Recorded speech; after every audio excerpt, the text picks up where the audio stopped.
Hello అండి, అందరికీ నమస్తే. వెల్కమ్ టు మై ఛానల్ మా ఇంటి వంటలు. ఈరోజు మీకు మా ఇంటి వంటల్లో చాలా తక్కువ టైంలో చాలా సింపుల్గా చేసుకుని ఒక మంచి రెసిపీ చూపించబోతున్నానండి. ఇది మనకి అన్ని టిఫిన్స్లోకి చాలా బాగుంటుంది. మీకు ఈ వీడియో నచ్చినట్లయితే ప్లీజ్ అండి ఒక లైక్ చేయండి. ఇక ప్రాసెస్లోకి వెళ్ళిపోదామండి. ముందుగా స్టవ్ ఆన్ చేసుకొని కడాయి పెట్టుకొని అందులో ఒక టేబుల్ స్పూన్ వరకు ఆయిల్ వేసుకోవాలండి.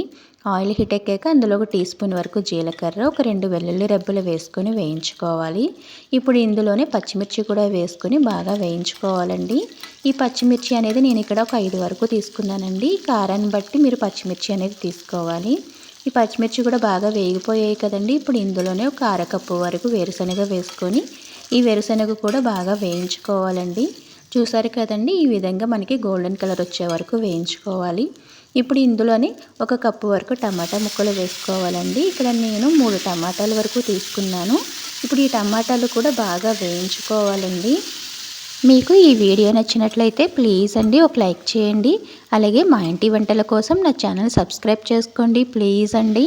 ఇక్కడ టమాటాలు కూడా బాగా మగ్గిపోయాయి కదండి. ఇప్పుడు ఇందులోనే కొద్దిగా కొత్తిమీర అనేది వేసుకొని ఒక్క 2-3 నిమిషాల వరకు మగ్గించుకున్నామంటే సరిపోతుందండి.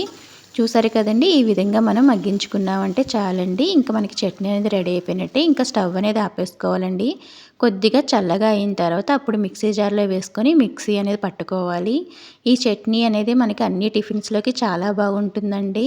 రెగ్యులర్గా చేసుకునే పల్లీ చట్నీ కాకుండా ఇలాగ ఒక్కసారి టమాటా పల్లీలు కలిపి చేయండి, టేస్ట్ అయితే చాలా బాగుంటుంది.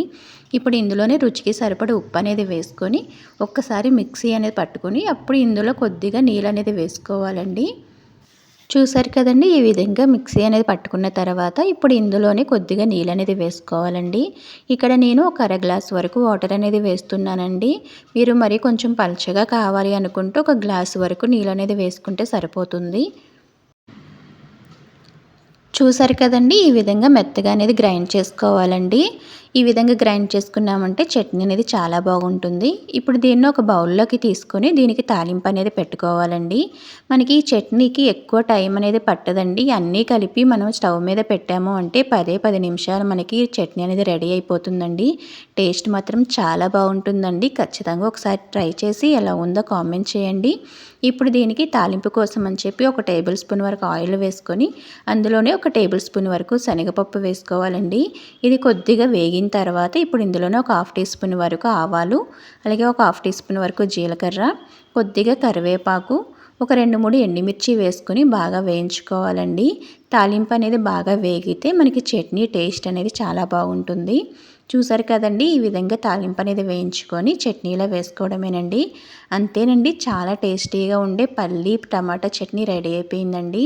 టేస్ట్ అయితే చాలా బాగుంటుందండి. చాలా తక్కువ టైంలో చేసుకోవచ్చు. మీకు ఈ వీడియో నచ్చినట్లయితే ప్లీజ్ అండి ఒక లైక్ చేయండి.